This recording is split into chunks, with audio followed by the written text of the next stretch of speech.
Good Friday evening, everybody. Welcome into the Philly Friday Frenzy here with Big Al on the It's a Wrap Sports Network. I'm going to bring you into the Friday evening, into the cold weekend here in the Delaware Valley area with apparently Snowmageddon coming. Maybe that means some more extra streams for you guys. We don't know. Maybe we get stuck as long as our power's on and the great intranet gods allow us, maybe to kill that time if we're not shoveling ourselves out of 87 inches of snow. We will bring in all that Philly sports talk that you love here at the It's a Wrap Sports Network. Again, I'm Big Al, and for those who are new to the program, this is the Philly Friday Frenzy, kind of culminating the week, kicking off your weekend, but culminating a week. So I know it's Friday. A lot of you work today. A lot of you are probably tired and want to relax a little bit. Maybe you're tired a little of the Philly sports talk. I don't blame you because we got to talk about the toxicity of the Philly sports talk that's out there, and the narratives. Oh, the narratives are just it's bad. It's gotten to a whole new level. We're going to talk about the trending topics. Like I told you, it's going to be new. So I look at the trending topics, not just here at the It's a Wrap Sports Network, but online, on Twitter, on radio, national TV, regular TV. I kind of hit all the big topics, but they are just getting out of hand. And you know what? I got to say shame on some of us Philly sports fans for falling into them because we do it every time. We say they're jokes, and then we allow it to keep happening, and we become the jokes. But we'll talk about all that. We got coaching changes, the NFL carousel as we know it right now. How everybody's just the Eagles' job is not a desirable job narrative. We're going to talk about that craziness. We're going to talk about the Phillies and the vanilla lackluster as we watch the Mets. Just people say the Mets will Met. Maybe they're still right, but the Mets are definitely putting their best damn foot forward, and every other team except for the Phillies. So we'll talk about that as well, and what could happen, what could change, I don't know what we're holding on for. I have to kind of grab that clip from the Incredibles, the Disney movie about the superhero family, when he picks up the car and the little kid on the bike sitting there watching them. He goes, "Well, what are you waiting for?" And he goes, "I don't know, something awesome." And I feel like that's what we're waiting from the Phillies. We're going to touch on a little bit on the Flyers because the Flyers have a little bit of a rut, inconsistency. They are just kind of hitting the ice now. So we'll talk about that. I'll keep you guys up to date on Flyers talk. And the Sixers, are what's the worst thing you can give a Sixers fan? Hope. And, I went into this season just kind of like the Flyers, enjoying it individual games at a time. But then they're sucking you in. Both teams. I mean, the Flyers hit a little bit of a skid, but so did the Sixers at one point, but they kind of got things back. So a couple of comments here. Joe Hale, my friend, how are you doing this evening? Here's my buddy, Frankie James. Frankie, actually, do me a favor, because I want to forget. Text me tomorrow or later this evening or something. I want to set you up to come on the show either next Friday or the following Friday, whatever works. I want to talk more Flyers because I don't get to talk as much Flyers on here because we're always hitting those Phillies and Eagles topics so much. So I definitely want to get you guys on because if you guys don't know Frankie James, you got to check him out. Chirping Pucks podcast, amazing show, amazing stuff. Definitely knows their hockey. And that's what that's what I love about it. Good evening, Adam. It's always a pleasure. Robert, my man, Rob. Good evening. Don't forget, yes, of course, the orange and black. Good evening. And nothing like Big Al talking Flyers hockey. Hey, man, listen. People go, well, the Flyers stink. Until the Flyers are good again, I don't want to watch them. I don't want to do anything. Talk about them, right? But no. I've watched some bad baseball throughout my life. I watched some good hockey and I've watched some bad hockey. I watched some good football and I've watched some bad football. And I watched a lot of bad basketball in my lifetime. So if You have to, like, when the team's going through a rebuild process like they are, you got to take each game individually. Just watch it fun, watch guys progress, get better, just overall. And if you can't do that, then you shouldn't be watching. Just, it is what it is. I'm great at the hospital seeing Ricky. What's wrong with Ricky? Hey, all right, sounds great. You have messaged me at the end of the night. Super excited. Yeah, no, Frankie James, guys. The only guy I can bring more energy on a Friday night than I can is Frankie. So, no, now let's chat. So, guys, I have to bring it up, and this is the part about the Friday Frenzy that I picked Fridays. Now, of course, you guys are used to me doing Fridays, Phillies post-game shows usually during the season. So I figured we'll do this in the off season, talk a little bit of everything. Now, with that being said, the good of the Friday is I get to kind of like digest the week and then talk with you guys about it. The bad about the Friday is I get to digest the nonsense and try not to choke on it. And there is a lot of nonsense going around about the coaching and the Eagles and the OC, yada, yada, yada. We'll get into that. Joe, Ricky had, oh my God, I did not know that. Tell Ricky, if you're watching with him, if you're seeing him in the hospital right now, tell him Big Al says, I hope he gets well soon. And we love him. And hopefully everything comes out on top on this, as we all know he can. Now, so let's talk about this. Let's talk about the nonsense. Okay. The Emmanuel Achos, the Scam Newtons of the world, everybody trying to get a click on or a listen on a WIP or 97.5 to tell me that the Eagles OC job is undesirable is an undesirable take. Okay, just throw it out there. It's not even an undesirable. It's a gut wrenching, ridiculous. I mean, it's to the point that some of these takes out there that these guys are on their shows, their radio, their videos, their ESPNs, their first takes or whatever it is, and they're talking about these things. And you can almost hear and see their faces cracking. Like, they're not actors or actresses, depending on who you're talking to, and you could see them cracking up like the ridiculousness. But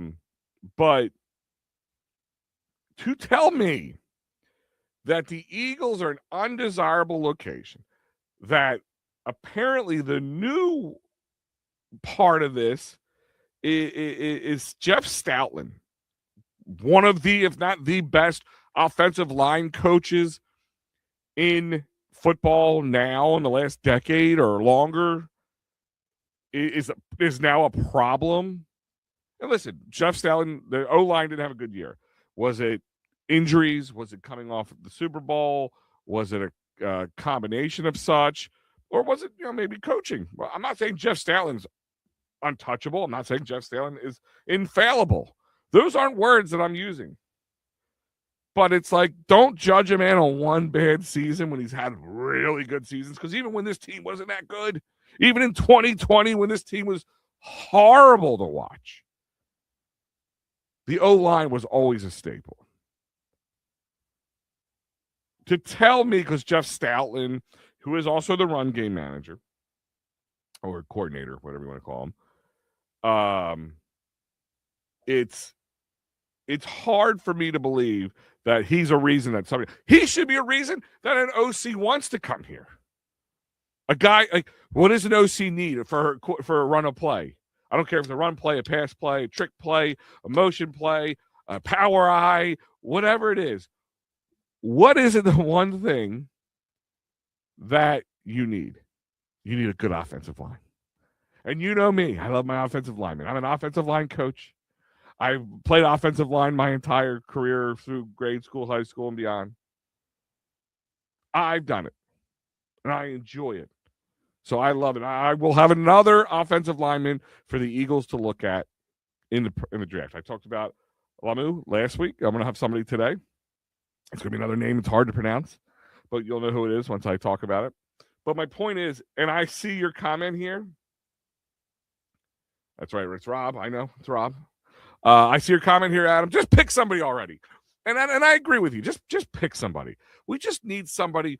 You know, what do we need? Like, let's just talk about the checklist of things. One of the biggest checklist things was, we need somebody who's not going to leave next year or after next year, I should say. Bullshit. Sorry, Maddie. I'll pay the dollar. Bullshit. We don't. I don't care that when we've gone to the Super Bowl, we had one and done OCs because we had guys who could do the job. Okay. Unfortunately, in the NFL, when a guy does really well, they're gonna come poach him. It's just the way it works. Because if we needed it, if there was a up and coming guy who's looking for a good OC job on another team, or Nick Sirianni got fired this year, and like I wanted Ben Johnson. We thought we were gonna get fired last year. I wanted Ben Johnson to the Eagles, and I still would love that. Don't get me wrong, but you want them, you poach them. That's the name of the game. That's why you do good. So you can get better, and you can get to that pinnacle. You can become an HC who wins the Super Bowl. That's what we want. That's what a coach does. Just like a player. Like you want to get on a good team.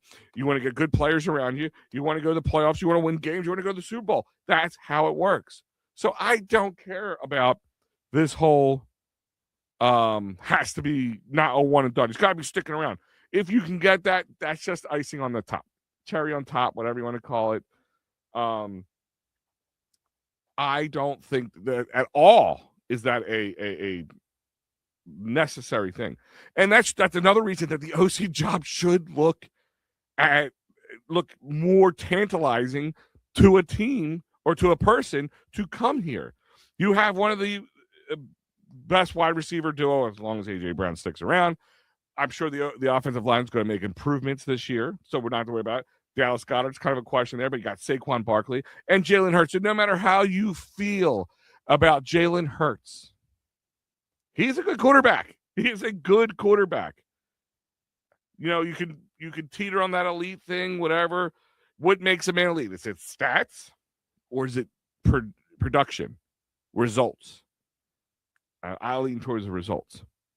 There's plenty of guys who get 500, yards in a game, but don't have a Super Bowl or have even sniffed a Super Bowl. Josh Allen, Lamar Jackson. Should I keep going? I mean, look at this. Look at that draft class with Lamar Jackson.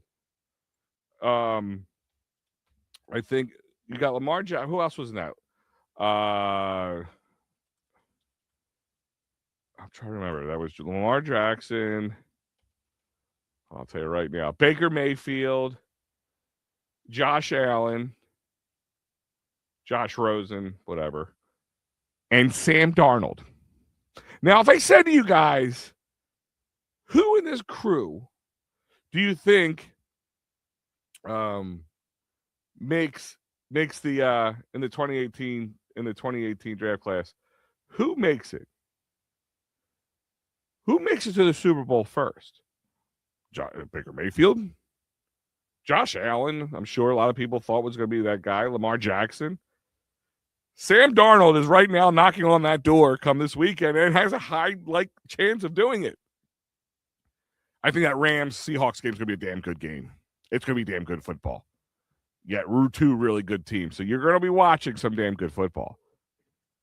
But with that being said if I asked you of those crew, who's going to make it, you would not say Sam Darnold, especially after his problems at the Jets, his ghost issues with the Jets.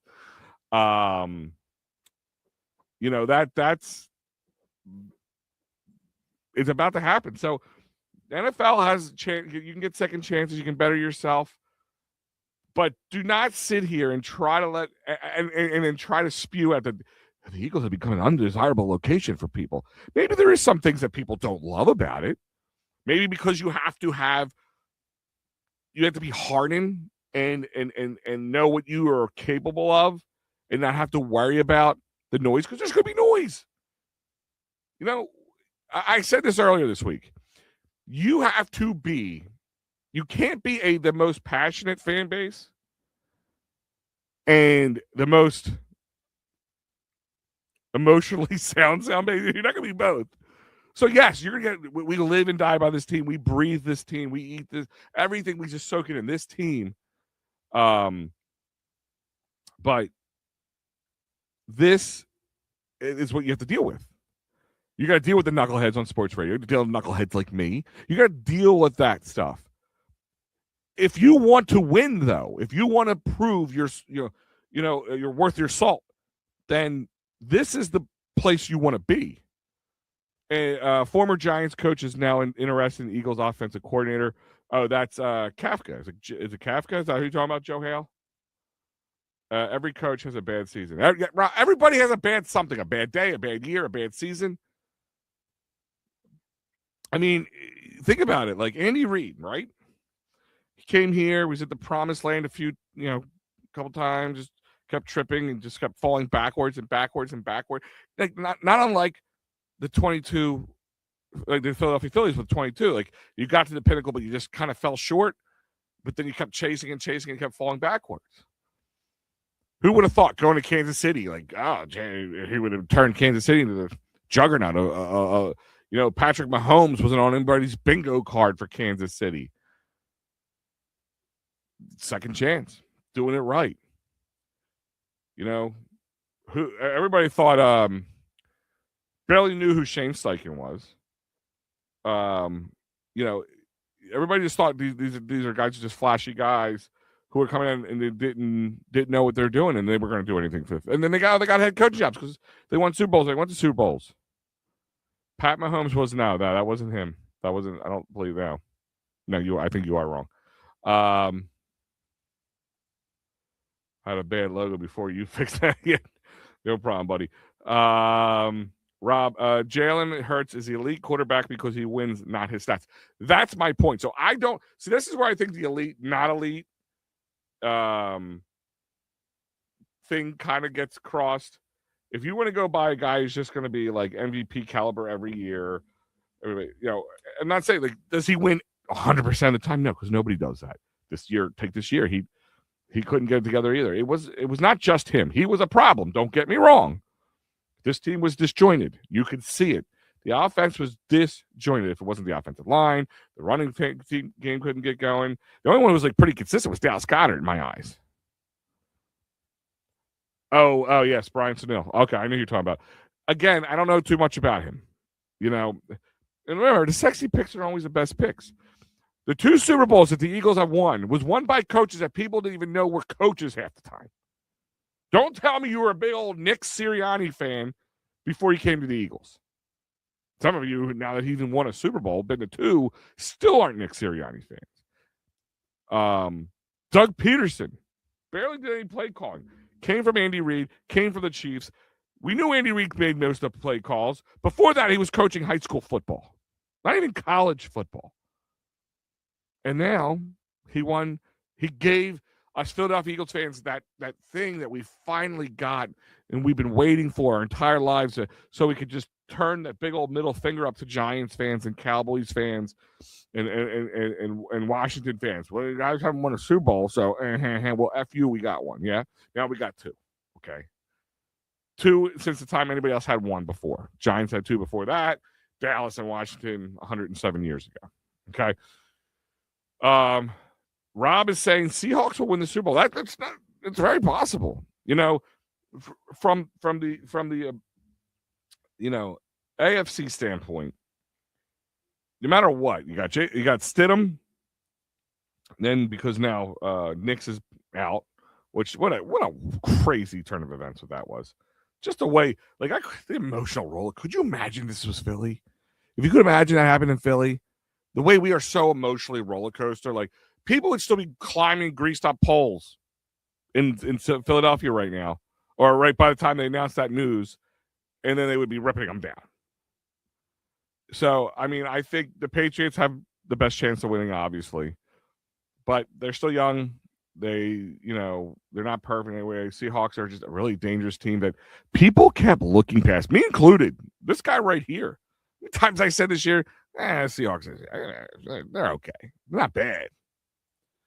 In the summertime, can you possibly open the phone lines like Matty B does? Joe, I will be opening up the phone lines. Not tonight. I will. I promise you. I'm thinking one of my first 2 February months, and I'm going to be very cautious. Okay, here we go. Hold on. Here we go. Buckle up, everybody. Buckle up. There it is. So let's see. PSA from the It's a Wrap Sports Network account. From It's a Wrap Sports Network, please understand the homer takes are not necessary. Those are those of the management. We encourage free thinking, not cult following. Yes, Matty B, I agree with you. I do want you to have your own thoughts. But that's not what we're talking about. People are they're building narratives. And even you, who's not the biggest Jalen Hurts fan or the biggest Nick Sirianni fan, know that your team, sometimes to remind you, the Philadelphia Eagles have won the Super Bowl last year, right? And to sit here and tell me that the OC job of the Philadelphia Eagles, now I'm not going to say it's perfect, but it's not a desirable location for anybody with the cojones that want to do it. Like, it's the most asinine take I've ever heard on sports radio. Like, I've heard some crazy ass takes. Sports radio is turning into WWE, like 90s WWE, like just some crazy storylines that they create. And if you believe that the OC job is undesirable, tell me why. Because I probably could pick it apart. And again, back to what I was saying earlier. I don't need an OC. I don't care about the OC if he's going to be here 1 year or 10 years. That's not like the most important tidbit here. Would it be nice? Sure, absolutely. I'd be crazy to say it wouldn't be nice, but cherry on top. I need somebody who wants to like Matt Nagy is the kind of guy that I look at. He obviously is interested in the job. I think he didn't have the greatest when he was doing HC head coaching. I guess it was with the Bears. Yeah, Mitchell Trubisky. Yeah, they won a good year for Mitchell Trubisky, World Coach of the Year that year. But after that, kind of fell off. But some guys are not like take Vic Fangio. Vic Fangio wasn't a good HC, but he's a damn good defensive coordinator, right? So give him the right tools, he'll give you the right talent. I mean, I guess Miami didn't want to listen to him, or didn't take defense as important when he was there. But it's about the right setting and the right pieces.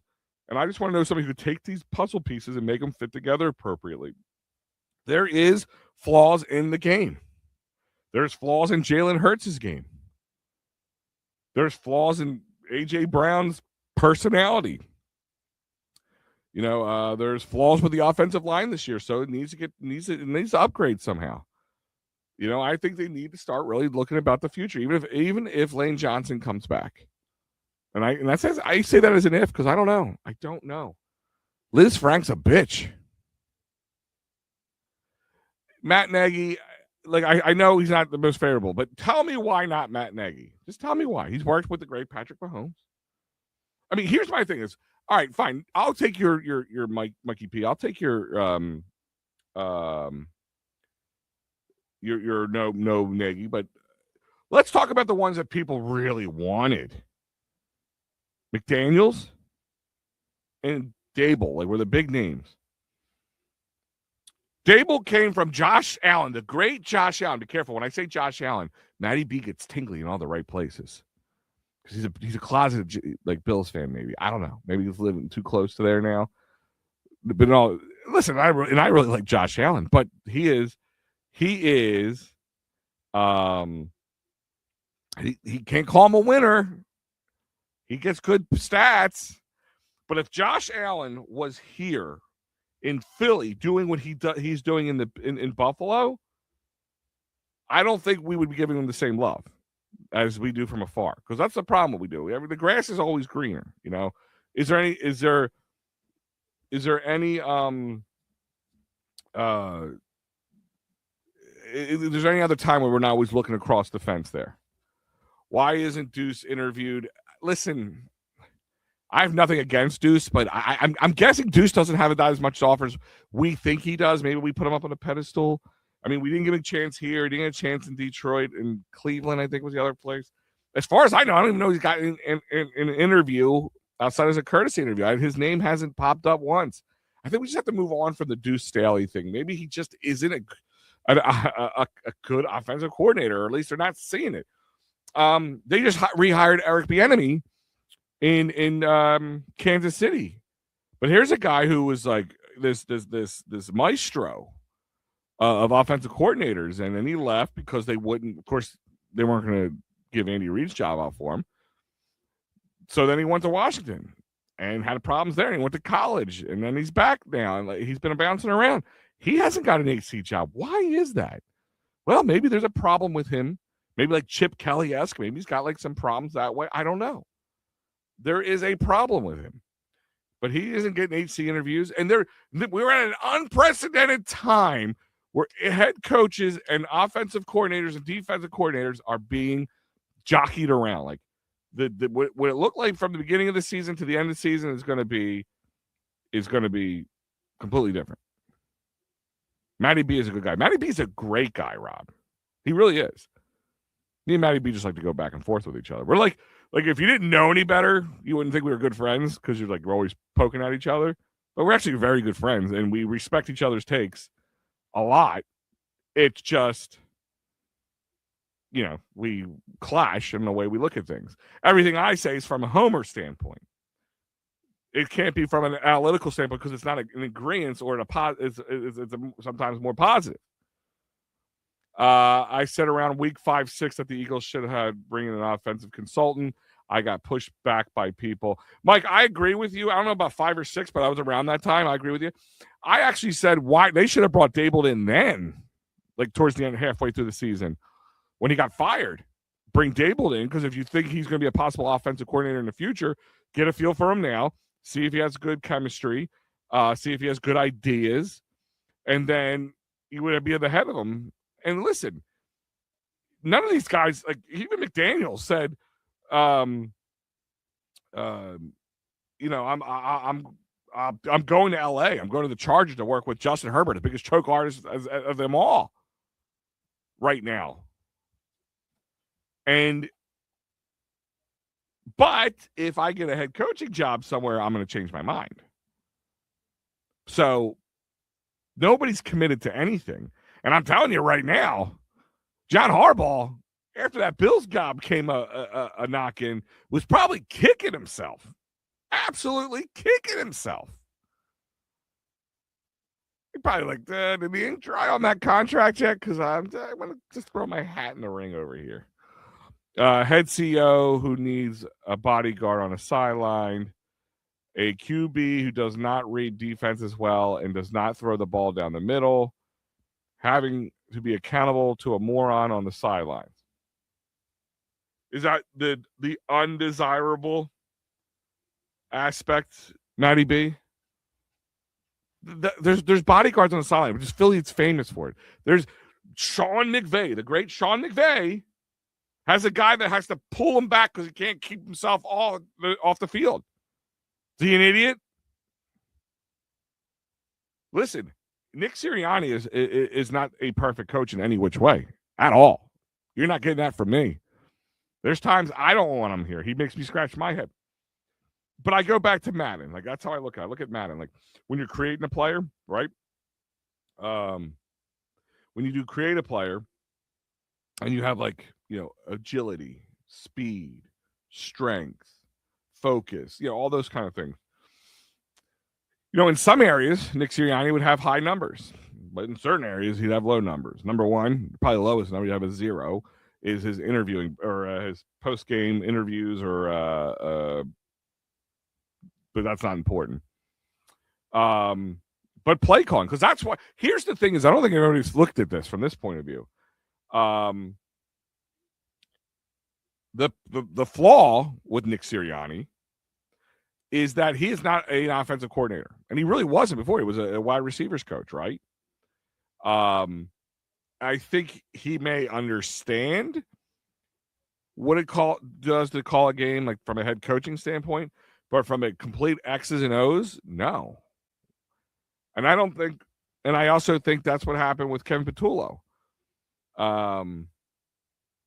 in a way, because you can't hire from within and put in somebody who hasn't done the job yet, who's going to need help. That's why Mike Papernick, and I agree with him, thought that he should have an offensive consultant. Mike, you're still in the chat here. Do you believe that Kevin Patullo needed the offensive consultant because he was inept or incapable of doing the job, or he was just too raw and he didn't have a head coach who could back him up with some of his decisions? Like, kind of like, all right, you got your license to drive, but you're still young and you still are nervous and don't understand the rules of the road 1,000%, but enough you can to get your license. But you have your dad and your mom in the front seat, kind of pointing things. Hey, keep your eyes on the road. Like, I don't think that's the problem when they were hiring in with Nick Sirianni. He doesn't have those abilities, so he had to rely. So either he had to sink or swim, and that's why you need somebody who does have some pedigree of play calling, and that's how I look at it. Josh Allen doesn't have the big game gene. This was the Bills' year, and no KC, and the Bills and Josh Allen are 0-4 against KC. Yeah, that's how I look at it too. Like, you can get 500 yards a game, great, and wonderful. That's great for your individual stats, your MVP awards. But I don't care walking around the streets with a T-shirt that said Jalen Hurts MVP. I want Eagles Super Bowl champions. That's what I want. And that's my point is, do not tell me that this town, that this fan base, if this was the same problem that we were having, if Josh Allen was doing the same thing here in Philadelphia, we wouldn't be tired of it. We'd be running. Sean McDermott would have been around town 2 seasons ago. I hope Phillip Rivers gets the Bills job. What an interesting. And here's the other thing is, the other part of the narrative that the Eagles are an undesirable location is, why haven't they hired anybody yet? A lot of people haven't hired yet. And because there is so many HC, and which then opens up a lot of OC and DC options, carousel, whatever you want to call it. All right, so let's just take a walk down the lane here of what's been closed up so far. The Falcons hired Kevin Stefanski, who was let go from the Cleveland Browns. That's the best thing that could happen to Stefanski. He has a decent team to work with, but the Atlanta's organization, head scratcher. Ravens hired Jesse Minter from the Chargers. So that's the other thing. Harbaugh lost his OC and DC. Is that his fault? Or why aren't we blaming? Like, they blame him. Why are people blaming Justin Herbert? He's just wonderful. That's why. Loser. He's a loser. He doesn't have that winning gene like Mikey said earlier. Miami Dolphins hired Jeff Hafley from the Green Bay Packers, a DC, which I don't mind hiring a defensive-minded head coach, but because defenses win championships. But I don't know, in the NFL, you can't have an offensive-minded coach with a really good defensive coordinator. Like, that's what I look at, but that's just me. The Giants, of course, John Harbaugh, which we talked about last week, and the Titans hired Robert Saleh. Okay, now there's still, unless something's changed since I did my notes earlier, the Cardinals, because they fired former Eagles defensive coordinator Jonathan Gannon, the Bills, the Browns, the Raiders, and the Steelers. Now, of those ones there, the Bills are probably the most desirable because of Josh Allen. Steelers, you're going to get locked in. They don't change head coaches very often. Cardinals, it is what it is.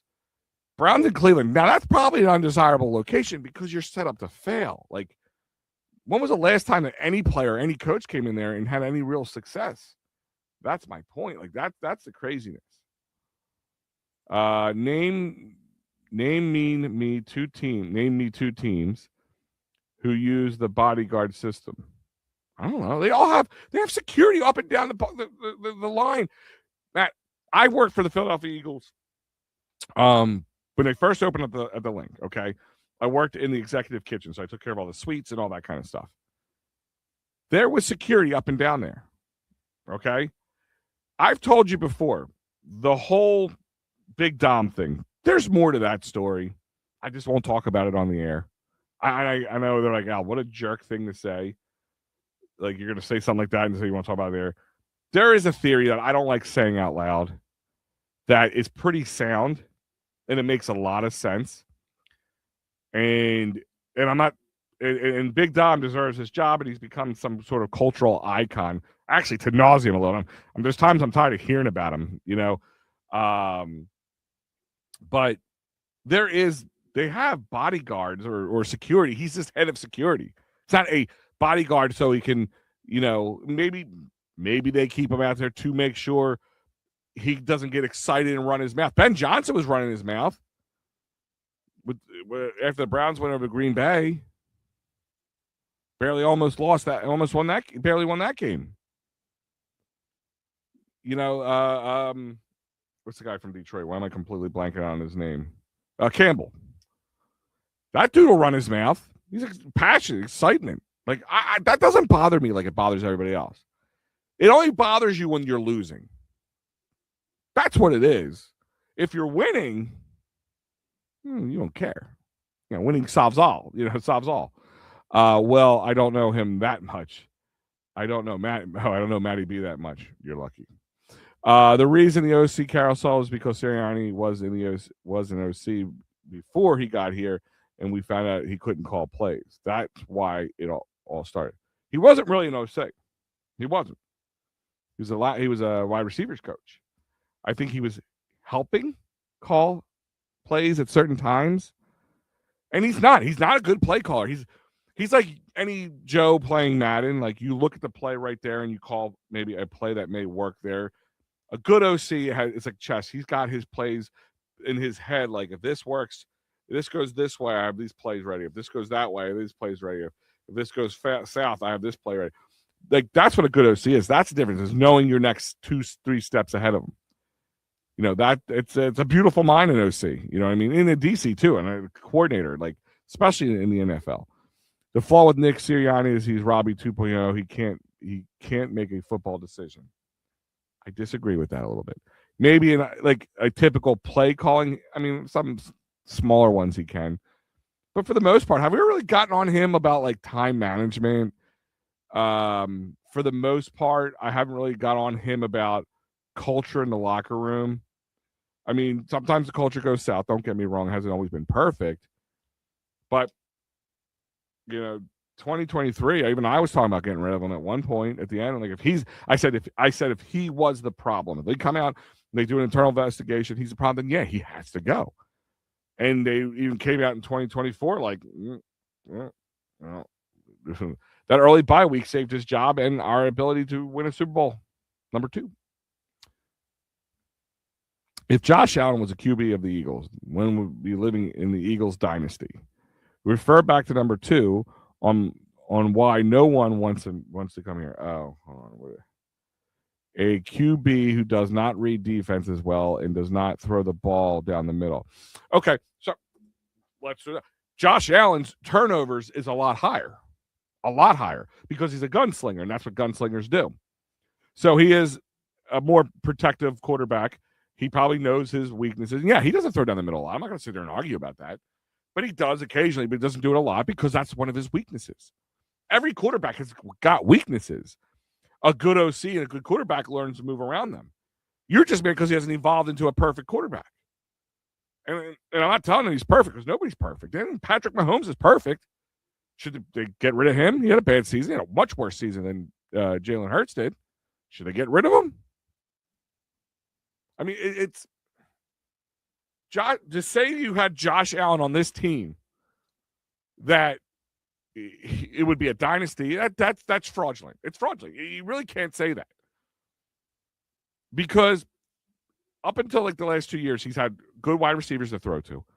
He's had really good running backs. He's had really good offensive lines. For a team who doesn't like to tush push, he's used that an awful lot. He's had really good defenses. But the same excuses that churns Matty B up at night, like just keeps his stomach in knots, is the excuse train, the excuse emporium that people put out. Josh Allen, his excuse emporium is like Walmart or Amazon compared to my little itty bitty excuse emporium that you talk about. That man, it is so funny. And the thing is, I don't even hate Josh Allen. I really like Josh Allen. And would I like Josh Allen on the Eagles? Sure, absolutely. I wouldn't be against that. But I'm also not an idiot. I see my two eyes have told me. Don't tell me just because any plug and play quarterback will win a Super Bowl on this team. That's the biggest load of shit. Okay? It doesn't happen very often. Rarely does that happen. You know, the defense has been good over the years. But even in 2024, or in 2022, when the Eagles were in the Super Bowl but lost, the defense was good, but not great. It had its flaws in the secondary. But that front was so dominant, the secondary's job became a lot easier for the most part. Just couldn't hold up.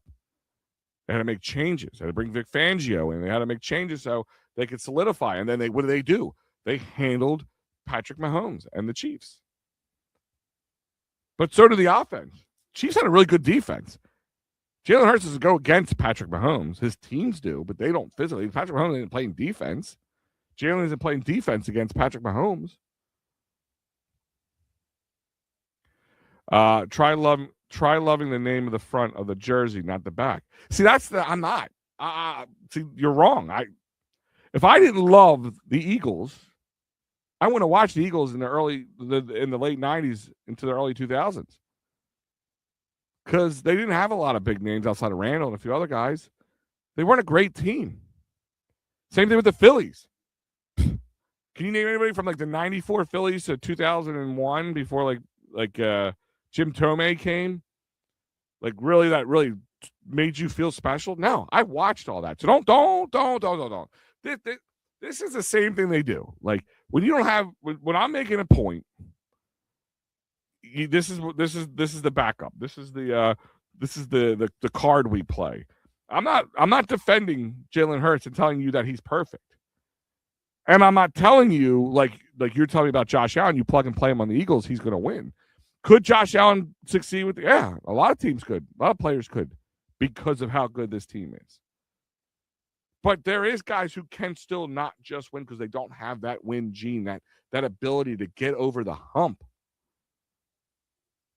So don't tell me that. Some guys, Lamar Jackson's had really great defenses and really good offenses and offensive lines. And he sucked. All right? He's even more overrated. Because Josh Allen, right? You have to start questioning him now. Is Josh Allen Bryce Harper? Let's talk about this for a second. Is Josh Allen like Bryce Harper? Lauded when he got here. Thought was going to be the reason this team wins a championship. And every year you get close and then you fall flat when the time comes. Don't tell me that's not why Josh Allen wasn't crying at his presser at the end of that Broncos game. Because even reality slapped Josh Allen in the face. Because if Josh Allen felt that it was because of the Buffalo Bills, he wasn't winning, not because of Josh Allen or something in his game or something wrong there, he wouldn't be asking out. Because he can go wherever the hell he wants at this point. And anybody would be happy to take him. And he'd be one of the few people I would pick over Jalen Hurts. If I was, as you use that, starting fresh scenario. Robert Saleh is horrible head coach, but very good defensive coordinator, where he should stay at. Agreed. That's kind of like Dan Quinn is to me too, Mikey P. Like, I feel the same way about Dan Quinn. Guys who are really good. Like, listen, it's really hard to judge a guy off of if you play like Stefanski with the Browns and Saleh with the Jets. It's really hard to change that. But I think his opportunity came because of how many head coaching jobs. I mean, there's still 5 open, and they filled up a bunch already. What was it 9 total? Like 1, 2, 3, 4, 5. It's going to be 10 total. I'm sorry, 10 AC. And that means they're going to pick their ACs, their OCs and DCs. So that's why the carousel is with it. There is no reason to pick an OC right now. Take your time. the OCs who and DCs who think they can get a job are going to wait until they get filled up, because those guys, the McDaniels and the Dables, have not solidified where they go. Because Dables, I'm going to go to Tennessee, but if the Bills bring me back as the head coach, I'll take it.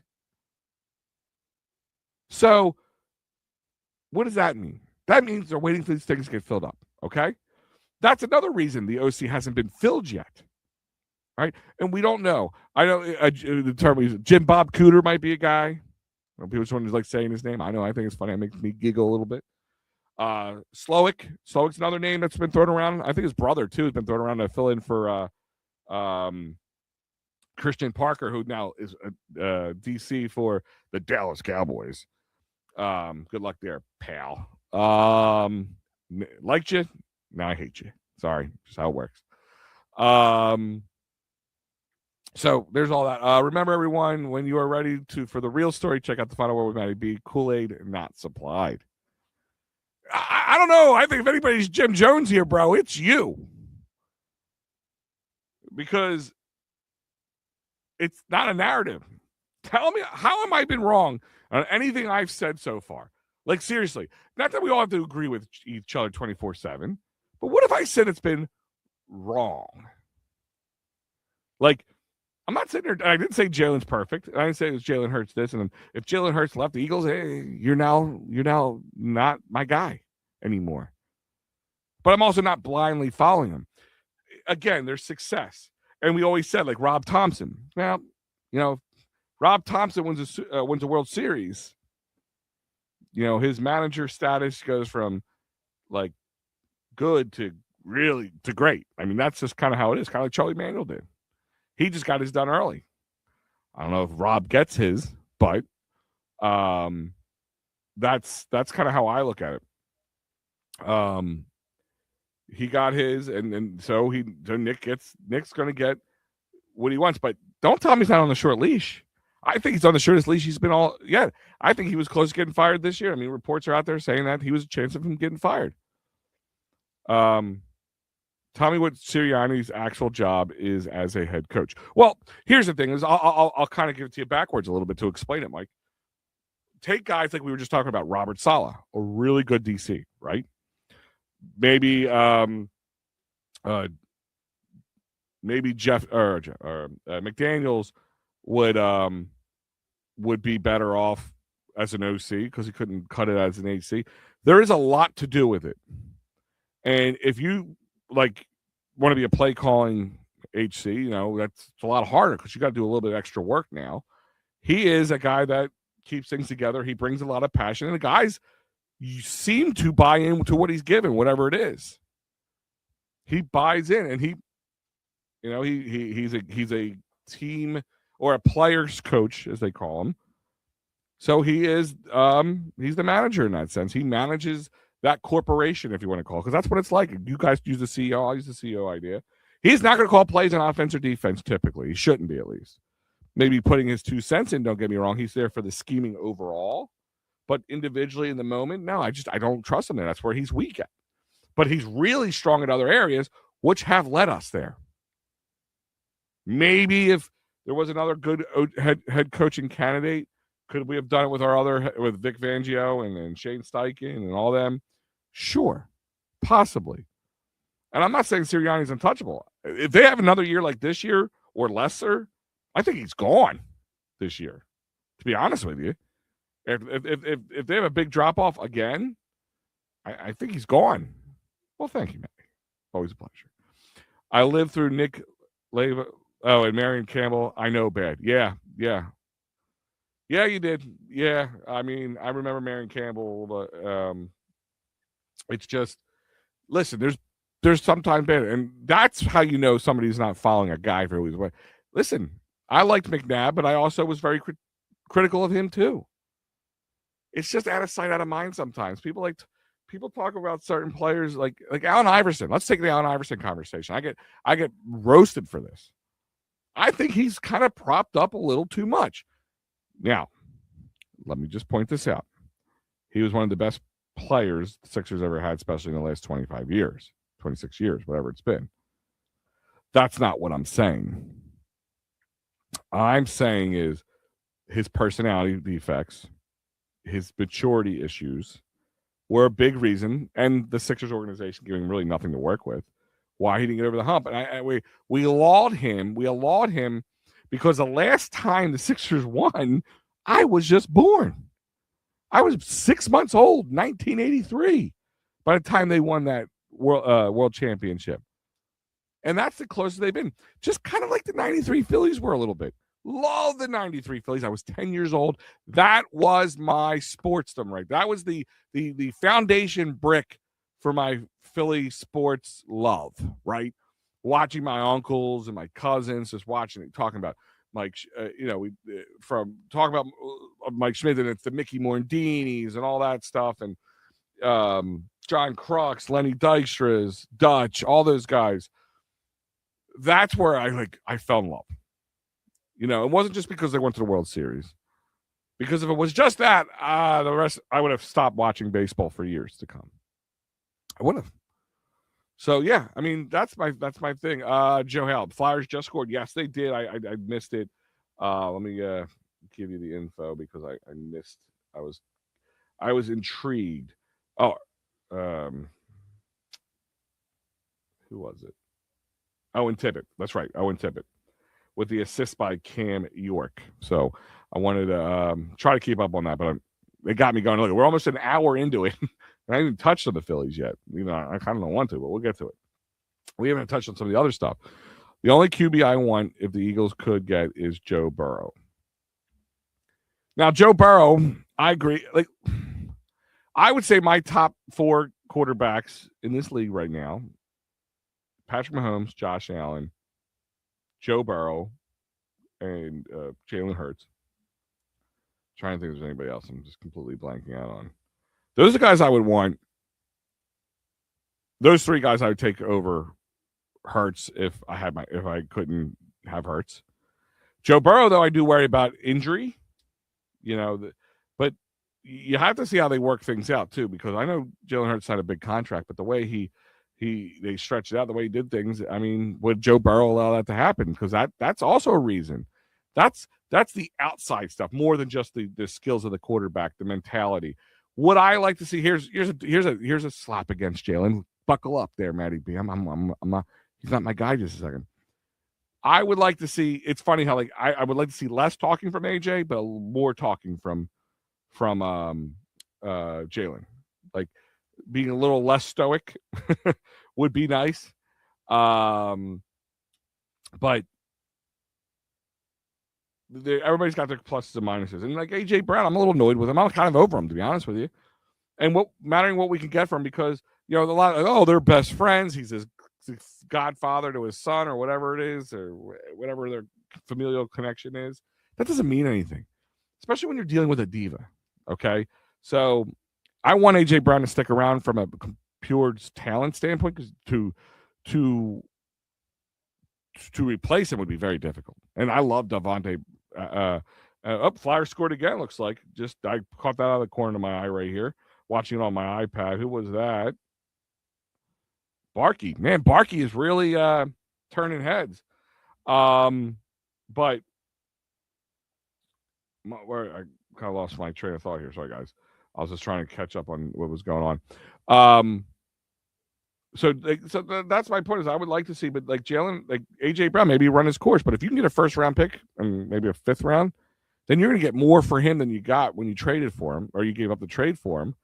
So you just had to pay his bill to be here, and it might help you with the cap space. And if he's going to be, he's apparently asked out. At some points, as a coach, you have to sit, or as an ownership too, you have to say, if the guy doesn't want to be here, then don't let him be here. You can't force round pegs into square holes. You just can't. The only QB I want if the Eagles could get it is Joe. Oh, we've got that. Sorry. I have been watching the Eagles since Roman Gabriel was good. Wow. Rob throwing that one out. Tippett with the goal. Yep. Players, coach, Eagles, doormat. That's why he is Robbie 2.0. And I get that. So and this is where I'm not disagreeing at all, Mikey. Let me put it to you this way. How do I put this? there is a fine line between being a strong coach and a player's coach. I take my coaching, 15 years of coaching, kind of into consideration. My coaching staff, we've been together for a few years now.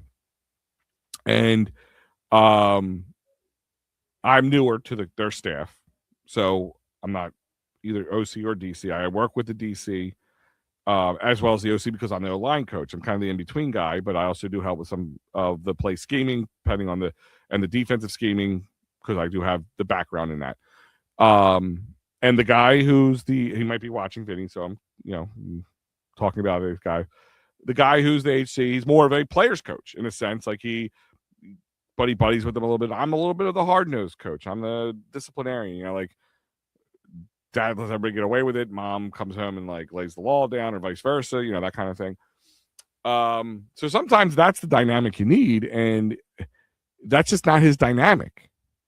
And yeah, maybe in the flaw with him is where you get that. And like take Tortorella with the Flyers, the flaw with him is he was too hard-nosed, and like you have to know how to kind of balance both.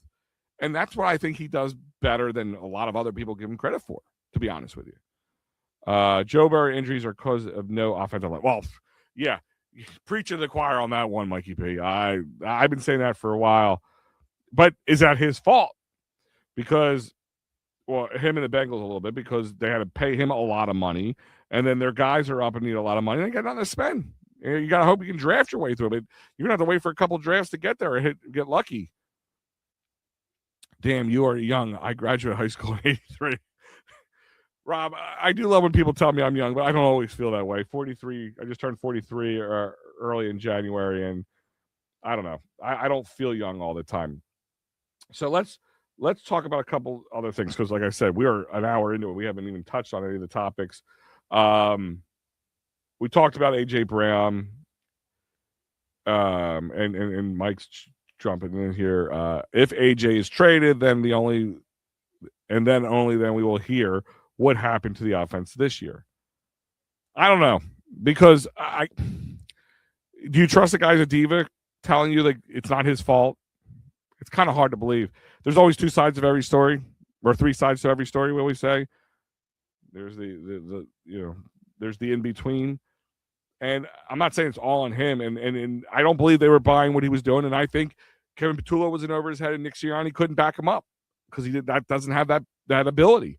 And that's why you can't hire from within. They have to hire as long as Nick Sirianni's the head coach. Now, if you got another head coach, that could change. So maybe that's your reasoning. I actually would have that more as a reasoning than for the reasoning of it, he's a doormat. I graduated in 1987. Yeah. Bruce Harper, what's going on, buddy? Do you feel that we should trade Mitchkov now if we can get something for him? Guys, what's Mitchkov, 20 years old? Do we really want to get rid of a guy at 20 years old? Because you have Daniel. I know he wasn't like preparing this season, off season like everybody. Like the guy's still young and immature. He's new to the country and all that stuff. Like, no. My answer to that is not right now. He could go another 2 years before, and as long as he doesn't fall completely off the rails, can still fetch you something. I don't think he's going to fetch you in 2 years anymore then than he would now. I became a really big fan of the Eagles when I found out Vince Papale played for the Eagles. There you go. Thoughts on Joe Embiid's performance so far this year? Well, that's one of the things I have on the list here. So, Joe, my thoughts are pretty straightforward. He's kind of geared up. Where I give a lot of credit is he's accepted his role, finally. The Sixers have accepted the role that he's not the centerpiece of the 76ers. Even Paul George has accepted his position as a really overpaid, not number one guy, not a overall, the mega superstar. And last night's game was what we could look forward to if he stays healthy. That's probably the biggest key here, and stays rested throughout into the playoffs. We could make a run with him. I don't want to say a championship run, but a decent run. Definitely get through the first round. If I feel you are probably right and I'm probably wrong, so maybe just needs time to learn on how to listen. We come from a fast food generation now. That's what we turn into. We TikToks and reels because nobody long forms like I'm doing right now we're almost like dinosaur. You use this to chop it up and get just the chunks and pieces out of it that we've talked about. But it's how do I put this? It's just harder to be patient. Okay. This team's kind of a rebuild way, so it's good for him to be here now. Make the mistake now. Don't wait until you push your cards, your chips in, and you're ready to go. I think it's just earlier to fold. I mean, am I right or you're wrong? Time will only tell us. I was wrong about Joel Embiid, generational talent, which I was right about that. You just can't get rid of him. We should have got rid of him when we had a chance, because when we had a chance to sell off on him before they made a major mistake. But we're stuck with them. But if we can get kind of what we saw from Joel, needed a whole season off, I guess, or a good portion of the season off to rest up. So nobody knows. Only time will tell. It's the Maxi VJ show, basically. Joe, I'm so happy because that was my fear, that the Sixers would never figure that out, that they would never figure out that it's not the Embiid show, it's not the Paul George show, or some other washed up guy who won't be the same as he was in the past, who's past his prime. That it's the Maxi and the VJ show, and it's the youngsters getting their chance. My cousin Vince, like my cousin Vinny, cousin Vince Papali. Oh, so your cousin is Vince Papali. Very cool. I had a dealing with Vince, and I don't know how close you and Vince are. And I'll just be honest, it wasn't a great dealing with him. I run Delco Day, as you know, and he was scheduled to come to Delco Day 3 or 4. I forget which one it was.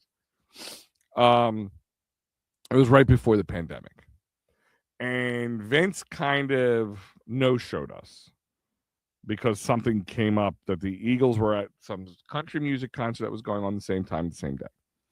And because he heard the other players were going to be there, he went down there. He wasn't scheduled to be there. It wasn't like a showing or he had a signing, anything like that. And we were going to sell, I think he just put his book out, and we were going to sell his book there. We sold a bunch of books before that, which none of it went to any of the charity, because, from Delco Day is a complete charitable thing. I don't make a dime. I lose money on Delco Day. But that's my give back. 6 months of preparing for one day, and my money. But he kind of bailed on us, and that was my bad dealing with him. I'm going to be honest with you. Other than that, I don't know. I'm not going to sit there and say he's a bad guy, but I had a bad dealing with him. Young 61, Rob. 61's a new 31, bro. Don't let that. Thank you for saying that. I feel that is the best way for me to think about things, to take time and not be impatient. Bruce, it's hard. See, the problem with the Mitch Kopp situation is, and there's not a problem per se, is a little bit of the impatience.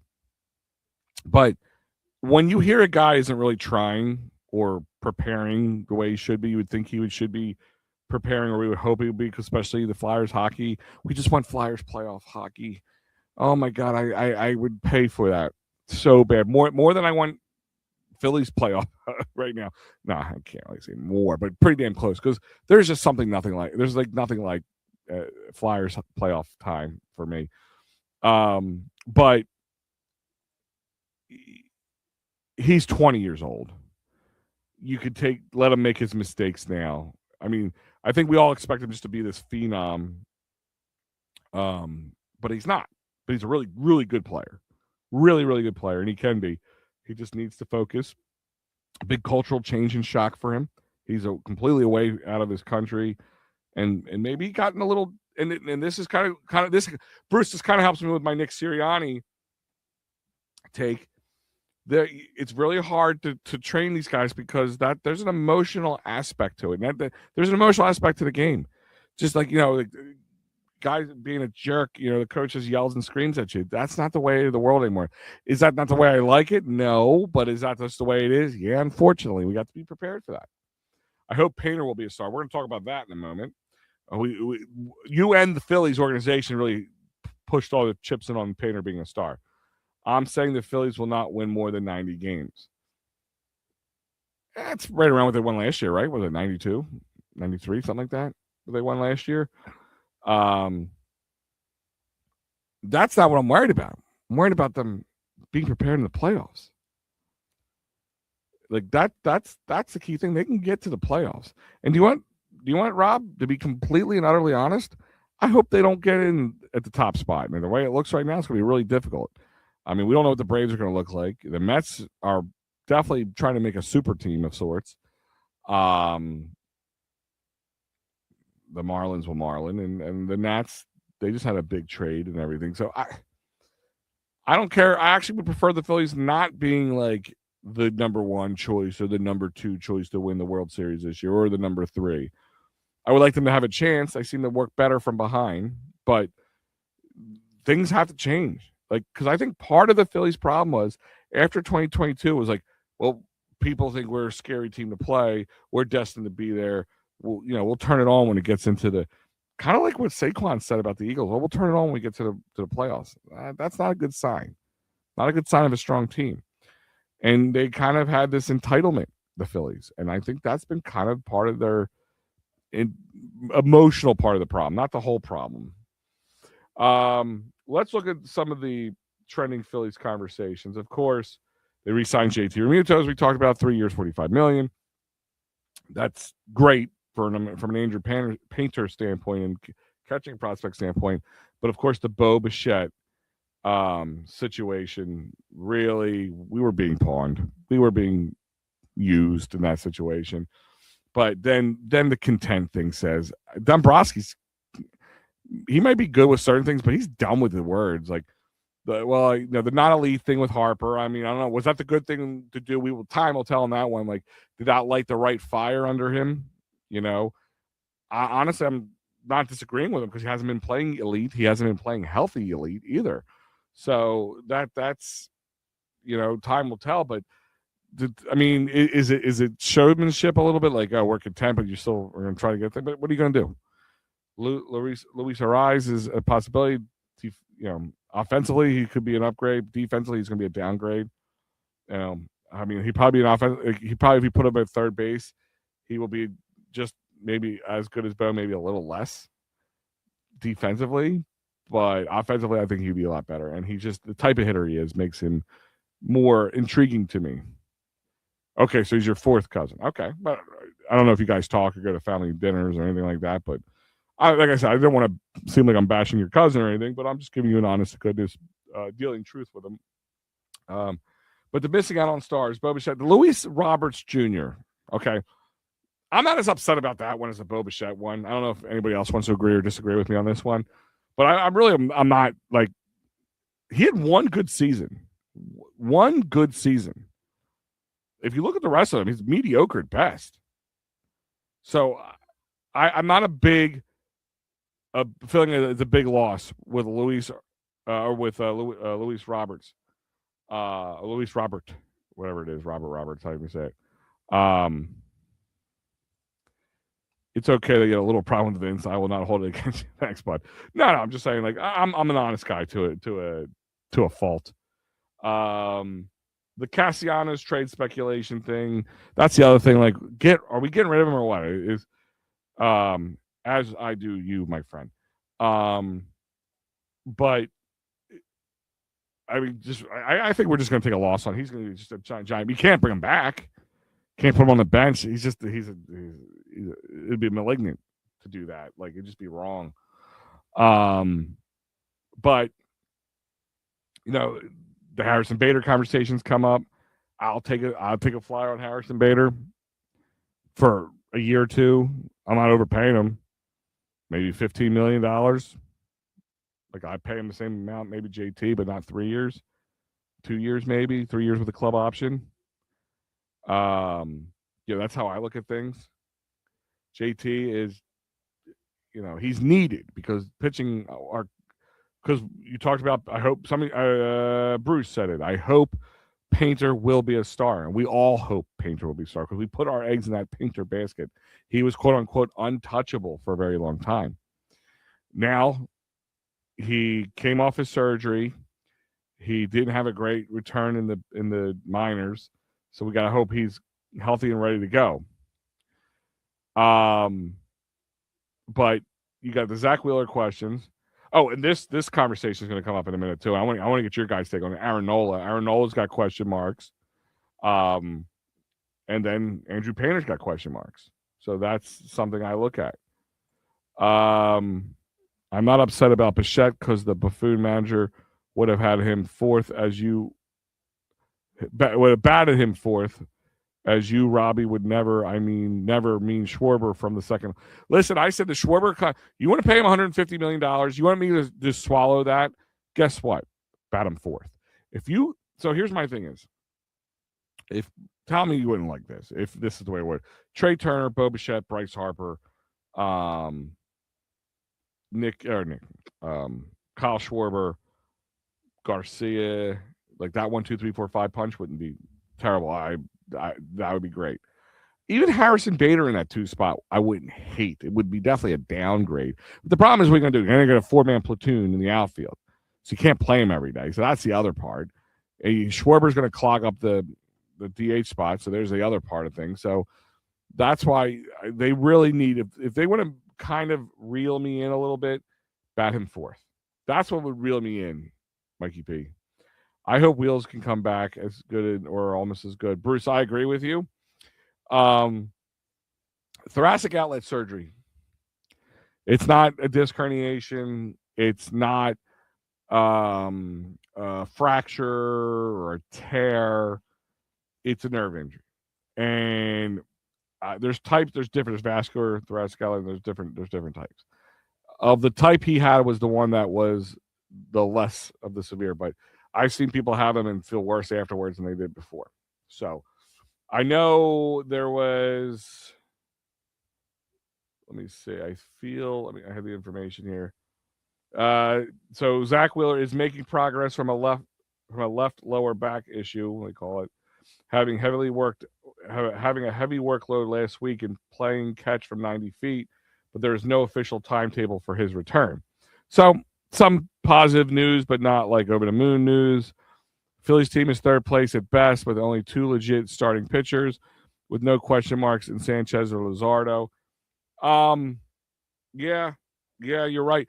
And it's going to get me, like, let me answer a couple of these questions here, and then I'm going to get into I have another little rant for you, a little freak out for you. Remember, I turned to Philly Friday freak out with that, but Nick, I hope don't resign Casty. I feel like he's not reliable. Oh, re-sign. Oh, they didn't re-sign him. They got to let him go. Nope, we are not that close. The Phillies need to let Schwarber walk and sign Alonso, because the Phillies need a healthy Harper for the playoffs. I would have not hated that. And I love Schwarber as a player, but you signed him for about the same amount of money. You get the same amount of production. He's a few years younger, and you don't clog up the DH spot. So that's my big problem, is that DH spot. Now you're stuck there. I think when the disc goes bad, it may be terrible. I think when with disc, like a disc in the back. But so Aaron Nola, let's talk about this for a second. As a Italian American individual, for those, like, as you see, my last name is Zafiri. That means sapphire in Italian. Even though I don't have the typical Italian features, I am a 100% Italian man. I know, Italian guy from Philadelphia area. Who would have thought? I love that Nolan wants to pitch for Italy. But can I just say, this is like the Joel Embiid thing in the Olympics all over again. You're going to come off your statistically one of your worst years, and then you're going to go pitch for Italy in the World Baseball Classic, which means nothing, which only puts wear and tear on somebody who's got enough as it is. You know, the only good that comes out of it helps him kind of find his form early. But do we remember what happened with Trey Turner?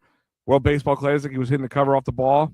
Then he got here and he sucked for about most of, not all of the season. Took a whole season for him to kind of jump back.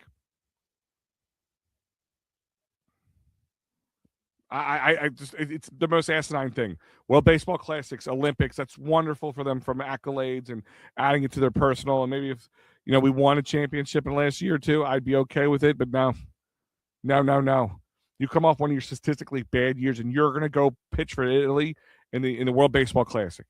You're gonna, especially from a pitch count. Like, I mean, pitchers. We talk about, we watch the pitch counter the whole time. How many times they throw? Don't tell me it's any different. It's less this, less that. No, it is the dumbest thing you could do. Seriously, from Major League Baseball, if you're going to sign these big ass contracts, there should be something in there that we get to veto you going to these type of things. It's absolutely bullshit, to be honest with you.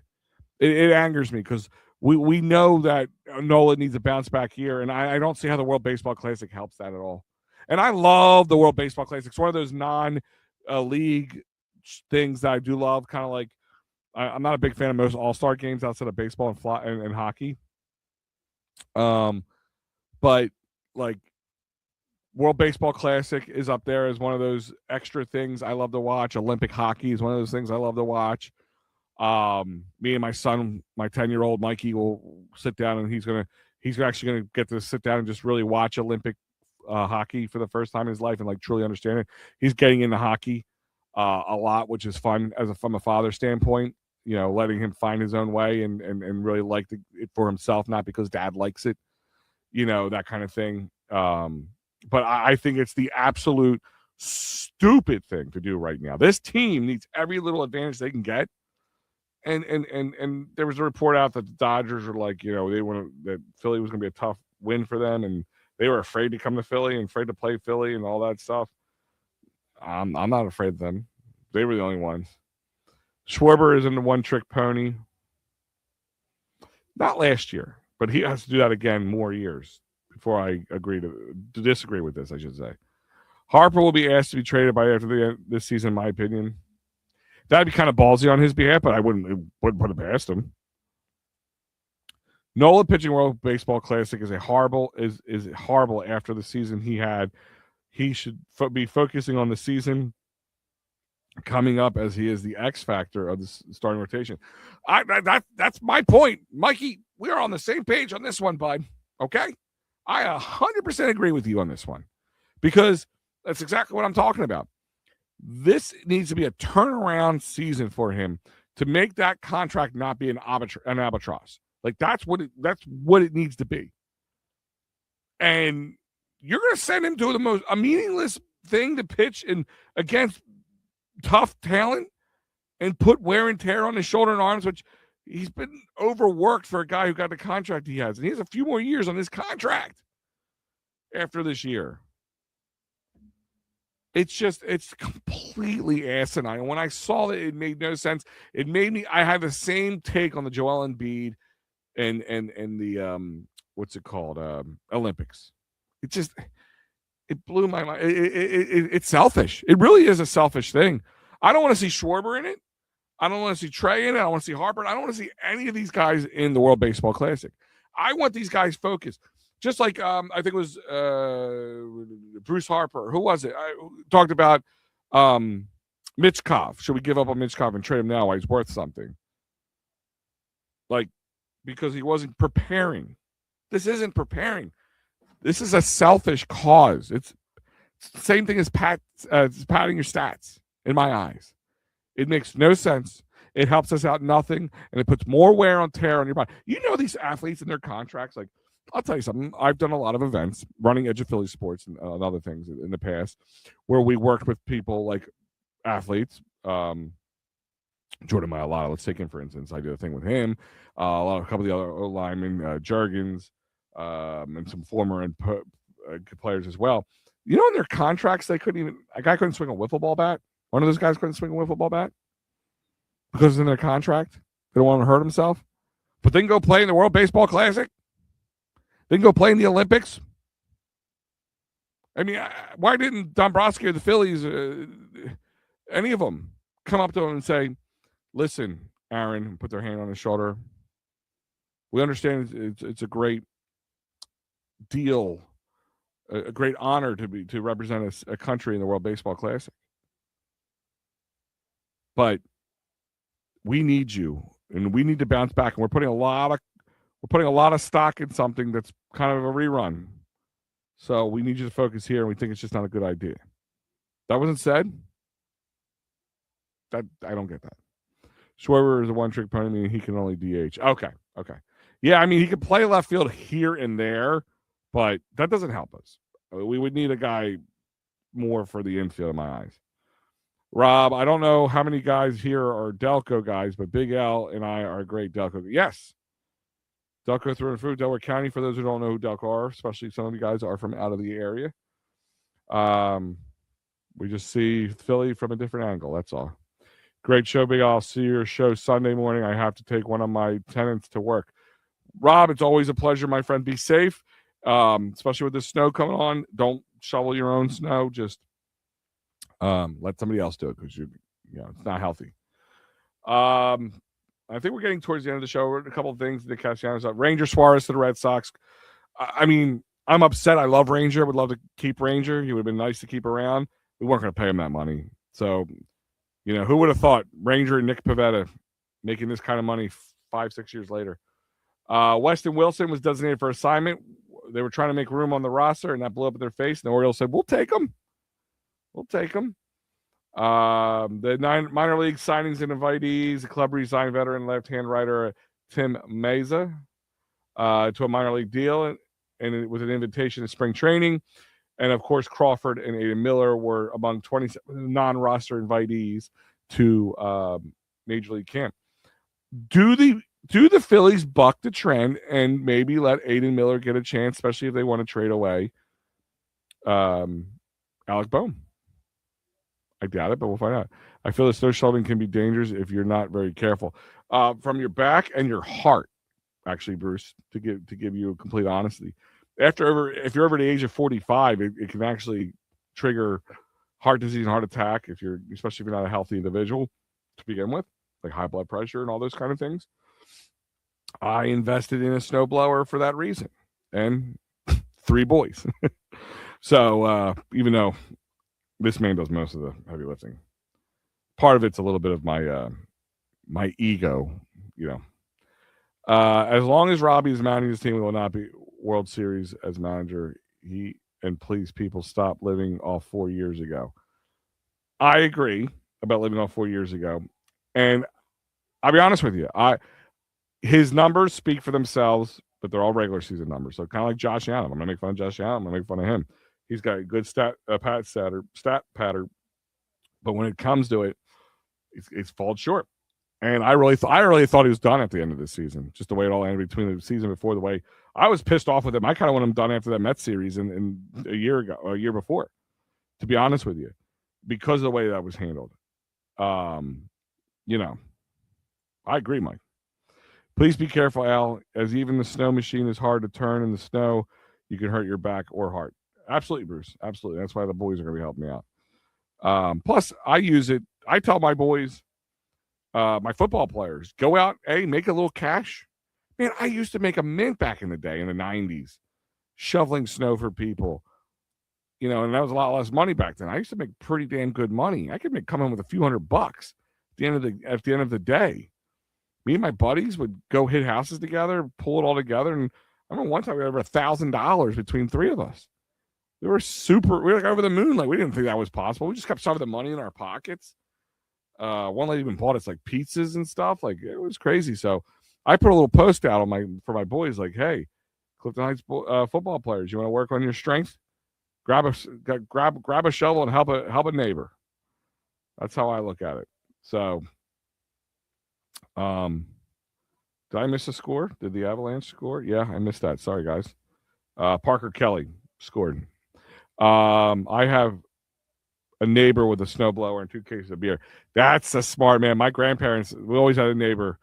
I think he listens to the show. He might be listening now. It was real simple.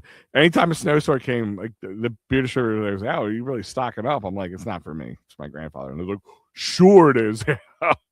Sure it is. Al, I read some of the kids charge $100 to $200 to shovel a driveway in the front walk now, so they could get rich if they can find the people who are willing to pay that much money. That's outrageous. Now, I'll tell you a story. My first big business lesson was in the '96 blizzard. Right, I live in Delaware County, as me and Rob mentioned earlier, and a lot of row homes. And when that blizzard came, it was very high winds. And if anybody was used to row homes there, you park out back, and above was the first floor or your kitchen window. The winds would blow. It actually made like a wave out of the snow. You could reach out that kitchen window second story and pull in snow just straight out. And we had a neighbor, and me and my buddy, as you guys know from Edge of Philly Sports, Joe Sheeran, we went and we shoveled a neighbor. She was an older woman. She's nice, a little crotchety, but she was nice enough. And we went and we moved we had to knock all the snow down. We had to move it into her yard, push it over to between the houses and like stack it up. Like we made a wall of snow, but we cleared out her driveway for her son, and we cleared out her doorstep and everything else. I mean, spent an hour on it. She gave us $5 to split in 2 tangerines. And let me tell you something, even back in 1996, that was cheap.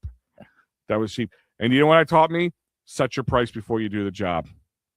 That is one of the biggest business lessons I've ever had, and has been a key to success for me throughout the years. And I tell that story in meetings all the time to when I meet people or do any talks or anything like that. But yeah, $100 to $200 depending on your property. I remember when I first got my snowblower, my old house, I had more homes down the street, and I would just walk down the pathway, the main street, and snowblow everybody right off, and then everybody just had to clear their steps and their little bit of their sidewalk, and people would be like, "Hey, I'll give you money if you can do my steps in my driveway," and I said, sure, and I would donate the money to something, or I would put it to the what's it called, block party or something. Like a lot of times they just gave me bottles of bourbon after a while, and that's my drink of choice, the brown stuff. But $200, I mean, unless you have some major amounts of snow, and this could be a snowstorm, if it hits as hard as they say it's going to be, Bruce, that you're going to need to probably pay $100 easily. Spray Pam in the funnel where the snow comes out, so help from not clogging up. Yes, that I do know. Thank you. But for those who don't know, that is a good hack, if you call it a hack or whatever. Grease it up. Couldn't even get a Big Mac and some fries for $5. I mean, so growing up, there was a pizza joint at the top of my street in Clifton Heights, for anyone who's familiar with the area. It was called Tiffany's at the time. And you could get a lunch special in the summertime for $5. $5 would have got you either a mini pizza and a soda, or a mini hoagie or a small hoagie or small cheesesteak and chips and a soda for $5. That was about it. You could probably buy a singular action figure. If those who know me, I'm a huge Ghostbusters fan. I still have some of them from back in the day displayed. My kids, me and my boys share the collection together. You could get that for $5, but that's about it. Hell, you can't get an action figure anymore. You can get, I think an action figure goes anywhere from $12 to $20. I lived in Kensington during the '93 ice storm, which shut Philly down, and the high winds, and lived through '96 storm, which shut down the city as well. This is going to be a big one. I'm a kind of wait and see kind of guy with these snowstorms, because like sometimes toxic sports radio can be. I think the weather people, they make a ton of money off this. People watching the stores, putting everybody into a panic. I remember, oh man, I was probably early high school, so I graduated in 98, so early 98, 99, maybe 2000. There was this pending snowstorm, 20 inches, 2 feet of snow, 3 feet of snow. I remember it was going to be bigger than a blizzard, because everything's always to 93, 96. It's always compared, right? And it was supposed to be big. Dude, it turned out to be like 55, 60 degrees that day. It was a beautiful day. Everything was shut down. We had no school because they shut it down like 2 days ahead of time, because it was a Monday, Sunday to a Monday, like this one's going to be. And people shut everything down. Tony Luke's it costs $15 and maybe more. Oh, it's probably more. I mean, maybe a small cheesesteak, just a basic one. But like beef, Bruce beef is like through the roof. And as you guys know, one of my passions is grilling and smoking and cook. I like to cook. I'm a cook. My great grandmother taught me when I was just a little boy cook Italian food. I can make very authentic homemade Italian food. But my next one is barbecuing. My buddy, like my buddy, kind of got me into it. He got a smoker, and then I saw my wife got me one for Father's Day a few years back. And I watch a ton of YouTube. If I'm not watching sports YouTubes, I'm watching either stuff about comic books or smoking food, or making food. Did my first brisket a couple weeks ago. Turned out wonderful. I love brisket. Made some brisket sandwiches afterwards, burn end sandwiches. Do ribs a lot. My family's eating like kings, but it's expensive. That's the problem. It's super expensive. I wanted to make meatballs. Actually, I'll tell you, I was doing a team dinner. Me and my coaches were cooking tacos. It cost me almost $150 just for the meat alone before I bought anything else to feed 25-ish kids, probably less than 25, plus a couple, say 30 people or less. I mean, we had a lot of food left there, don't get me wrong, but we probably could have cut it down. And it looks like the Avalanche just tied it up 2-2. And Urson, they need a tell me if you heard this one go. Flyers are having a problem with the goalie situation. Yeah, no, I didn't think we heard that. It's the first time. Dude, barbecue's great. And you can't go, and you know what barbecue is fun about? Unlike many other, like if you like Asian cuisine, you like I'm a big sushi guy. Anybody like sushi on here? Because I always say you have to have good sushi friends, because there's some people just hear sushi, they hear raw, they think raw fish, they turn their nose up to it and they don't want to even try it. My father actually likes it, and he was very particular about it before that, and I made him try it. But barbecue lets you be you more than any other food. Can you do your own twist on Italian food and Asian cuisine? And I love Mediterranean food, pitas and hummus and all that stuff. Sure, you can. But if you don't have certain things, it loses that. But barbecue lets you be you. And like, I get recipes, I watch things. I don't follow them per se. My father-in-law lives with us, so I use a lot of saltless options, because he gets fluid buildup from salt. So we make sure that's also another Flyers tacked another one on to take the lead again. 3-2 Flyers. I'm trying to see who that was. Brink. All right, sweet. So barbecue lets you kind of be you, where you can make your own. I'm starting to trying to like get my own blends in. Like, I like things a little more peppery, so I'll make that a little bit more peppery. My pork stuff, I like to make a little bit more sweeter, fruitier, like a little fruitier with like a pork butt or a pork shoulder. I'm just learning like the techniques, and it's funny it's like another thing. Again, you can watch 10 YouTube videos on how to make pulled pork, say, and there'd be a lot of differences. Keep things covered, keep things uncovered, how long to cook it for, what to spray it with to keep it wet, all this different stuff. You just got to find what works for you. And then, I really like that, but maybe next time I want to try this, because I think it would enhance this. Like, it really lets you be you. Now it probably costs at least $100 or more to feed so many people. Yeah. I mean, listen, I was making tacos because it's one of the few things you can, because you used to be able to just I'd order pizza for everybody, right? But that's even expensive. I think you order like 4 pizzas, it's going to cost you over $100, and I would need way more than 4 pizzas. So it was actually cheaper to go that route, but still, the beef alone was over $100. Like, that's crazy. Beef is crazy from a cost standpoint. I think my son's trying to peek his head in here a little bit. Yeah, get lost. But actually, that my son Venino, he is. We're very proud of him with his schooling, because everybody, why I had to kind of give up a lot of my sports stuff is because I was moving and I wanted to work with him, but it's paid off greatly. So, give a little yoo-hoo, yay for my boy Venino. He really earned it. Now I feel barbecue is big beef ribs or meat, or maybe meat brisket. Yeah.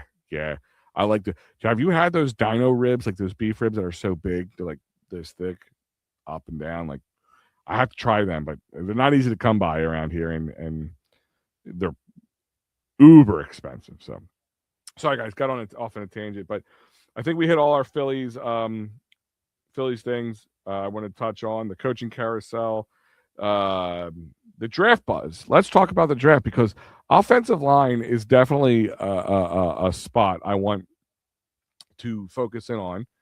So last week I did Caleb Lemieux as a good option because I'm trying to think of somebody who would most likely be available where the Eagles are picking. But the number one guy, probably your top 5 guy, unless he falls backwards, the Eagles pop up, is Francis Magoya. I think I'm saying that right. He's Samoan, big guy, 6'6", 315 pounds. 315 pounds. He is big. He is athletic. He is a tackle. He could be Lane Johnson's successor. He is a big man. I would love to see him. He fluctuates a little bit. I've seen 315 up to 335, but he's currently listed at 315. I say McGuire. It's Mayana. I don't know why I said McGuire. I was trying not to do that, and I did it. He's first team All-American honors, wins the Jacob Blocking Trophy, which for those who don't know, it's for the top ACC offensive lineman. Playoffs, big playoff run with Miami, reached the college championship, which was a battle against Indiana, of course, who won that. He started all 42 games of his 3 collegiate years at right tackle.